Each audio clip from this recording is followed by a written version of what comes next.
I wonder if your predictions are going to be right about what the fourth boy might decide to do. If you remember, we left it with, but the fourth little boy, who had more sense than the others, whispered, "Listen, I've just had an idea. We're stuck only by the seats of our pants, so quick, unbutton your pants and slip out of them and fall to the ground."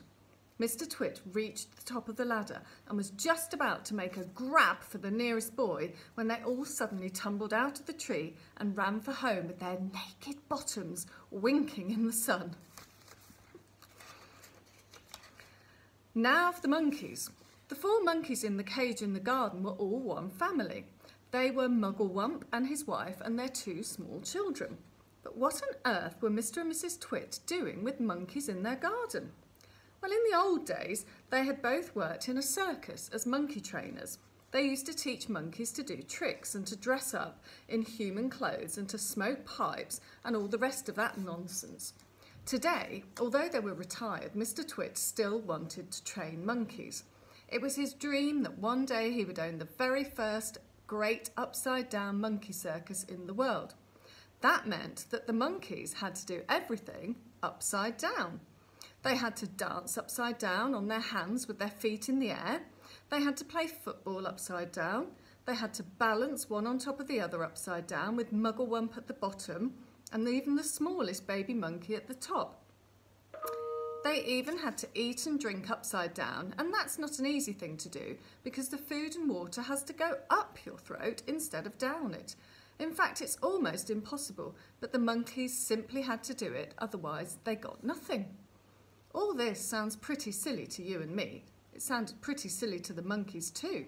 They absolutely hated having to do this upside down nonsense day after day. It made them giddy standing on their heads for hours on end. Sometimes the 2 small monkey children would faint with so much blood going to their heads. But Mr. Twit didn't care about that. He kept them practicing for 6 hours every day, and if they didn't do as they were told, Mrs. Twit would soon come running with her beastly stick. Mugglewump and his family longed to escape from the cage in Mr. Twit's garden and go back to the African jungle where they came from.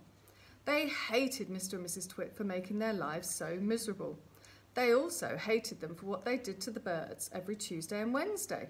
"Fly away, birds," they used to shout, jumping about in the cage and waving their arms.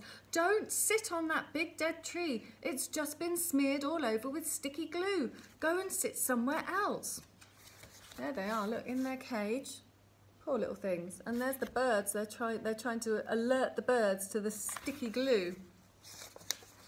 But these were English birds and they couldn't understand the weird African language the monkeys spoke. So they took no notice and went on using the big dead tree and getting caught for Mrs. Twit's bird pie.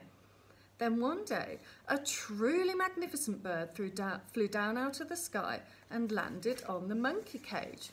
And you see the magnificent looking bird there. "Good heavens," cried all the monkeys together. "It's the roly-poly bird. What on earth are you doing over here in England, roly-poly bird?" Like the monkeys, the roly-poly bird came from Africa and he spoke the same language as they did. "I've come for a holiday," said the roly-poly bird. "I like to travel."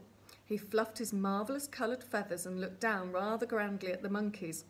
"For most people," he went on, "flying away on holiday is expensive, but I can fly anywhere in the world for nothing." "Do you know how to talk to these English birds?" Mugglewump asked him. "Of course I do," said the roly-poly bird.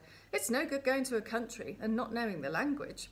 "Then we must hurry," said Mugglewump. "Today is Tuesday, and over there you can already see the revolting Mr. Twit up the ladder, painting sticky glue on all the branches of the big dead tree.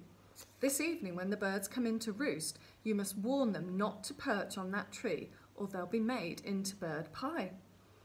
That evening, the roly-poly bird flew round and round the big dead tree, singing out, "There's sticky stuff all over the tree. If you land in the branches, you'll never get free. So fly away, stay up high, or you'll finish up tomorrow in a hot bird pie."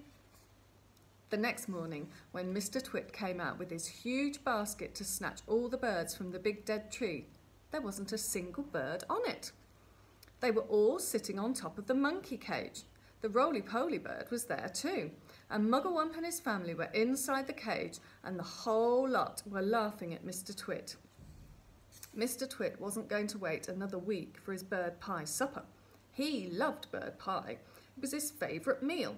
So that very same day he went after the birds again. This time he smeared all the top bars of the monkey cage with sticky glue, as well as the branches of the big dead tree. "Now I'll get you," he said, "whichever one you sit on." The monkeys crouched inside the cage watching all this, and later on, when the roly-poly bird came swooping in for an evening chat, they shouted out, "Don't land on our cage, roly-poly bird. It's covered in sticky glue. So is the tree." And that evening, as the sun went down and all the birds came in again to roost, the roly-poly bird flew round and round the monkey cage and the big dead tree, singing out his warning. "There's sticky stuff now on the cage and the tree. If you land on either, you'll never be free. So fly away, stay up high, or you'll finish up tomorrow in a hot bird pie." The next morning, when Mr. Twit came out with his huge basket, not a single bird was sitting on either the monkey cage or the big dead tree. They were all perched happily on the roof of Mr. Twit's house. The roly-poly bird was up there as well, and the monkeys were in the cage, and the whole lot of them were hooting with laughter at Mr. Twit. "I'll wipe that silly smile off your beaks," Mr. Twit screamed at the birds. "I'll get you next time, you filthy, feathery frumps. I'll wring your necks, the whole lot of you, and have you bubbling in the pot for bird pie before this day's out." "How are you going to do that?" asked Mrs. Twit, who'd come outside to see what all the noise was about. "I won't have you smearing sticky glue all over the roof of our house." Mr. Twit got very excited. "I've got a great idea," he cried. He didn't bother to keep his voice down because he didn't think the monkeys could understand. "We'll both go into town right away and we'll buy a gun each," he shouted. "How's that?" "Brilliant," cried Mrs. Twit, grinning and showing her long yellow teeth. "We'll buy those big shotguns and then spray out 50 bullets or more with each loud bang." "Exactly," said Mr. Twit. "Lock up the house while I go and make sure the monkeys are safely shut away." Mr. Twit went over to the monkey cage. "Attention!" he barked in his fearsome monkey trainer's voice. "Upside down, all of you, and jump to it. One on top of the other. Quick, get on with it, or you'll feel Mrs. Twit's stick across your backsides." Obediently, the poor monkeys stood on their hands and clambered one on top of the other, with Mugglewump at the bottom and the smallest child at the very top. "Now stay there till we come back," Mr. Twit ordered. "Don't you dare to move, and don't overbalance. When we return in 2 or 3 hours' time, I shall expect to find you in the exact same position as you are. Do you understand?" And with that, Mr. Twit marched away. Mrs. Twit went with him, and the monkeys were left alone with the birds. As soon as Mr. and Mrs. Twit had disappeared down the road, the monkeys all flipped back onto their feet the right way up. "Quick, get the key," Mugglewump called out to the roly-poly bird, who was still sitting on the roof of the house. "What key?" shouted the roly-poly bird. "The key to the door of our cage," cried Mugglewump. "It's hanging on a nail in the workshed. That's where he always puts it." The roly-poly bird flew down and came back with the key in his beak. Mugglewump reached a hand through the bars of the cage and took the key. He put it in the lock and turned it. The door opened and all 4 monkeys leapt out together. "We're free!" cried the 2 little ones. "Where shall we go, Dad? Where shall we hide?" "Don't get excited," said Mugglewump. "Calm down, everybody. Before we escape from this beastly place, we have one very important thing to do." "What?" they all asked him. "We're going to turn those terrible twits upside down." "We're going to do what?" they cried. "You must be joking, Dad." "I'm not joking," Mugglewump said. "We're going to turn both Mr. and Mrs. Twit upside down with their legs in the air." "Don't be ridiculous," the roly-poly bird said. "How can we possibly turn those 2 maggoty old monsters upside down?" We can, cried Mugglewump. "We're going to make them stand on their heads for hours and hours, perhaps forever. Let them see what it feels like for a change." "How?" said the roly-poly bird. "Just tell me how." Mugglewump laid his head on one side, and a tiny twinkling little smile touched the corners of his mouth. "Now and again," he said, "but not very often, I have a brilliant idea, and here is one of them. Follow me, my friends, follow me." He scampered off towards the house, and the 3 other monkeys and the roly-poly bird went after him. "Buckets and paintbrushes," cried Mugglewump. "That's what we want next. There are plenty in the work shed. Hurry up, everyone. Get a bucket and a paintbrush." Inside Mr. Twits' work shed, there was an enormous barrel of hug-tight sticky glue, the stuff he used for catching the birds. "Fill your buckets," Mugglewump ordered. "We're going into the big house." Mrs. Twit had hidden the key to the front door under the mat, and Mugglewump had seen her doing it, so it was easy for them to get in.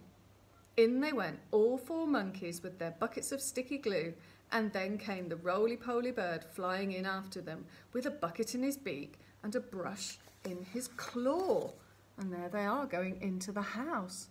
What would you do if you had all that sticky glue and you'd found the key to Mr. and Mrs. Twit's house? We'll find out what the monkeys do tomorrow.